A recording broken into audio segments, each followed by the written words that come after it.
सात संगत जी, प्यार से कहना धन निरंकार जी। मानविकता दिवस, ये दिन जो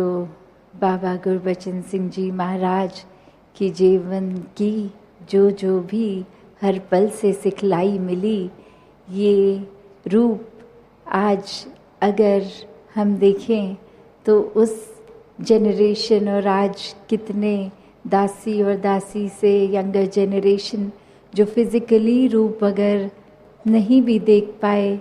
तो भी ये बिल्कुल भी मन से ना सोचे कि हमने फिज़िकली नहीं देखा तो हमको कैसे पता चलेगा ये जीवन कैसा था। क्योंकि ये एक सिर्फ बात वो नहीं कि संगत में भी बाबा गुरबचन सिंह जी की जीवन से मिली शिक्षाओं को दोहराया गया या पब्लिकेशन में अन्य बुक्स में जो उनके जीवन पे आधारित एक जो मैसेज उन्होंने दिया, पर हर एक आज मिशन में जो भी बच्चा ये जो भी सिखलाइयाँ मिली, एक वही संदेश सच का, इंसानियत का हर किसी ने जहाँ जिया वहीं एक बाबा जी के मुख से भी सिर्फ नहीं, कर्मों द्वारा भी वही संदेश उन्होंने हर पल में जिया कि कैसे मानवता को एक होना है। एक संसार में एक होने की जो बात होती है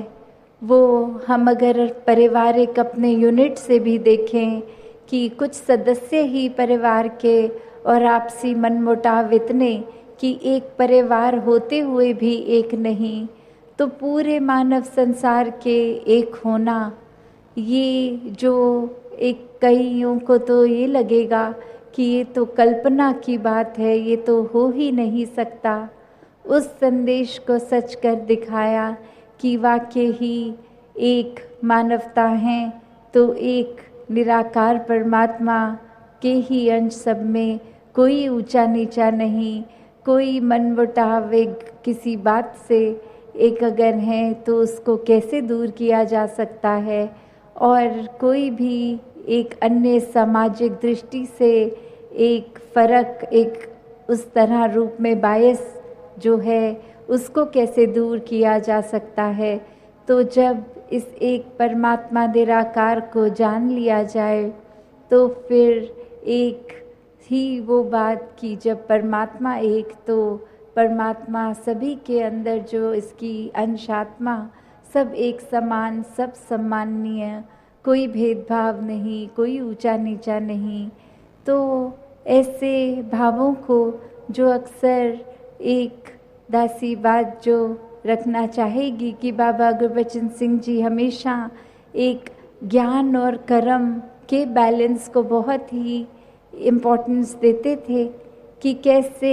अपने जीवन में हमने सिर्फ ज्ञान की बात ही नहीं करनी, ज्ञान को लेकर बस उसको कर्म में नहीं डाला तो उसका फ़ायदा नहीं। एक उदाहरण जो वो देते थे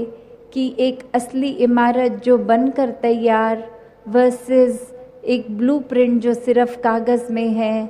तो कागज़ी वो ब्लूप्रिंट तो सिर्फ एक कला का माध्यम, एक वो ड्राइंग रूप, एक उस तरह फ़ायदा क्या, एक क्या उस घर में बने, एक कागज़ पे बने उस घर की हम छाए में रह सकते हैं, क्या उसमें निवास कर सकते हैं, क्या उसमें एक अपने जीवन को आसान काट सकते हैं। जब तक वो इमारत कागज़ पे है उसका कोई फ़ायदा नहीं, और जब वही इमारत असल रूप एक घर का, मकान का ले लेती है तो हर दिन उसमें एक बहुत ही आराम से जीवन को जिया जा सकता है। तो उसी प्रकार एक ज्ञान रूपी नॉलेज अगर ले ली और जीवन के हर पल में उसको फिज़िकल रूप, ये प्रैक्टिकल रूप नहीं किया, तो फिर वो एक उस तरह उपयोग में नहीं लाने की वजह से वो एक हमारे फ़ायदे के लिए नहीं है। और वो ही जब ज्ञान का आसरा लेके मन में उसको बसा के कर्मों में प्रैक्टिकल किया तो उसका फ़ायदा एक जीते जी हम कितना उसका लाभ ले सकते हैं, अपने लिए भी औरों के लिए भी। तो ऐसे जहाँ एक बात आज सोशल मैसेज की भी सबने ही महापुरुषों ने दी स्टेज से कि एक आज भी जो रेलेवेंस है और उस समय जब इतने साल पहले की बात करें तो जहाँ वुमेन एम्पावरमेंट, इक्वालिटी, एक सामाजिक कितने ही और एक रूप जो एक उस समय कुछ इस तरह किए जाते थे। और उस समय एक ये इम्पोर्टेंट डिसीजन लेकर कि नशों से घर आज़ाद हो जाएं, एक घर में प्यार वाला माहौल बने, दिखावा ख़त्म हो, एक संसार में कैसे एक कम आर्थिक अगर कैपेबिलिटी भी, एक फाइनेंशियल स्टैंडिंग ठीक नहीं भी है तो भी कैसे अपने आप को उतना ही मानवता की सेवा के लिए अर्पण किया जा सकता है जितना एक धनवान रूप भी किसी का हो तो भी वो कर सकते हैं। तो कैसे एक भाव को प्राथमिकता दी, एक मन में उस ज्ञान को बसाकर हर पल जीवने जीवन की शिक्षा को एक प्रधानता की बोल तक नहीं कर्मों में ये ढले, कैसे एक संदेश समझाते कि संसार में तो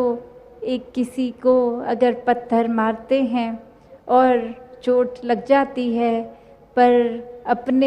जब अपने आप को फूल भी ज़ोर से मारेंगे तो वो भी लगेगा। तो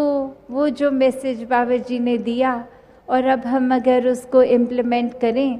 कि जो अपनों की फूल की मारने वाली भी चोट है तो हमारे लिए तो कौन अपना कौन पराया, पूरा संसार ही अपना है। तो कैसे हमको अब परिणाम स्वरूप अपने कर्मों पे फोकस करना है, कि हमारी सोच पर फोकस करना है। कि अक्सर हम ये तो कंपेयर कर लेते हैं कि उस व्यक्ति ने जितना हमें बुरा भला बोला, हमने तो उसके मुकाबले एक भी बात उसको इतनी खराब नहीं बोली। तो बात तो वही कि दूसरे ने अगर हमें ज़ोर से इतना मारा पत्थर तो हमने उसकी तुलना तो उसको फूल ही मारा। तो बात तो वही, मारा उसने भी, मारा हमने भी। तो एक हमें यहाँ अपने आप को इंट्रोस्पेक्ट करना है, एक अपने अंदर सोचना है कि एक वो मन में भाव मारने के नहीं, एक आराम पहुँचाने के हों। यहाँ तो बाबा जी, राजमाता जी, सदगुरु बाबा हरदेव सिंह जी महाराज, माता सविंदर जी ऐसे ही बात समझाते कि अपने जीवन में हमें एक दूसरों की ओर नहीं, अपनी ओर देखना है, अपने कर्मों को सुधार करना है, दूसरों के ऊपर टिप्पणी नहीं, एक फोकस अपना बने कि ये जो जीवन है हमें उसको कैसे जीना है, ये स्पिरिचुअलिटी को कैसे फोकस बनाकर जिएं, और ये उतराइयाँ चढ़ाइयाँ हो भी तो कैसे ज्ञान रूपी ये जो हमें एक खजाना मिला है इसको प्रयोग करके हर स्थिति में कैसे भक्ति मेंटेन करते हुए, आनंद मेंटेन करते हुए जीवन को जी सके। तो बात आज जहाँ चाचा प्रताप सिंह जी के बलिदानों की भी कि ये सेवा रूप, ये आज भी परिवार को जो हमने सुना तो कैसे एक भावना भक्ति की सेवा की, एक कैसे अपने आप को बिल्कुल समर्पित करते हुए, तो ऐसे ही भक्तों के भाव भी ये महान भाव और एक रूप संसार में जो भक्तों का सेल्फलेस होने का होता है, जो बाबा गुरबचन सिंह जी महाराज के भी अगर एक बलिदान की बात है तो सिर्फ वो कोई एक तारीख के जो अंतिम दिन का उनका बलिदान की बात नहीं, पूरा जीवन हर पल कैसे एक सेल्फलेस होके एक खुद को अपने लिए, एक अपनी सेहत, अपने दिनचर्या में एक इम्पोर्टेंस ना देते हुए पूरा दिन किस तरह महापुरुषों के एक परोपकार में, सेवा में एक कैसे मंडल के भी रूप में कि किस तरह एक बचत रूप भी हो, अन्य कितने और संसार के एक भलाई के लिए जो कदम उठाए, तो ऐसी ही भलाई सभी की सोच बन जाए, एक हर कोई इसी रास्ते पे चलते जाएं, तो दासी और समय नहीं लेगी। सबने आज रक्तदान भी इतना सुबह से जो कर रहे हैं और इतने घंटों से फिर कुछ उसके बाद खाया पिया भी नहीं होगा, तो बात सिर्फ वो नहीं कि जो रक्त फिजिकली दे सके, एक कुछ जीवन की एज लिमिट्स भी जो होती हैं, चाहे वो 18 साल से छोटे बच्चे या सीनियर्स कि उनको अगर मेडिकली अलाउड नहीं, या फिर एक एज ब्रैकेट होने के बावजूद शरीर में कोई एनीमिक या कोई और वजह से भी हो सकता है कि मन में भाव तो पूरा ब्लड डोनेशन का, पर वो शरीर की एक पाबंदी की नहीं दे पाए, तो उसमें भी किसी ने एक बुरा नहीं महसूस करना है कि भाव सभी का योगदान का तो रहा है। एक सबब अगर ऐसा है तो उसमें दिल को छोटा नहीं करना। ये सेवाएं तो हर समय चलती जाएंगी और अपना हर दिन ही सेवाओं में अगर एक तरह की सेवा को कोई रिस्ट्रिक्शन है जो एक हेल्थ रीज़न से नहीं कर पाए, तो अन्य दूसरी तरह कंट्रीब्यूट किया जा सकता है। तो सेवा में भी भाव ये कंट्रीब्यूशन का एक निस्वार्थ होके सेल्फलेस होने का, ऐसी सेवाओं से हर कोई युक्त हो, ऐसे भाव जो भक्ति के मार्ग पे चलाने वाले युगों युगों से संतों के रहे, और मिशन में भी सद्गुरुओं से ये हमें सिखलाइयाँ मिलती चली जा रही हैं कि ब्रह्म ज्ञान द्वारा निराकार के आश्रय अगर हर पल लेकर रहेगी सोच मन, तो फिर कोई भी कर्म हमारा विपरीत हमें नहीं लेके जाएगा। हमारी सोच फिर एक अपने उद्धार के लिए, संसार के उद्धार के लिए ही लगी रहेगी। तो इस तरह के भावों से हम सभी ने युक्त होकर अपने जीवन को आगे बढ़ाना है। सत्संगत जी, धन निरंकार जी।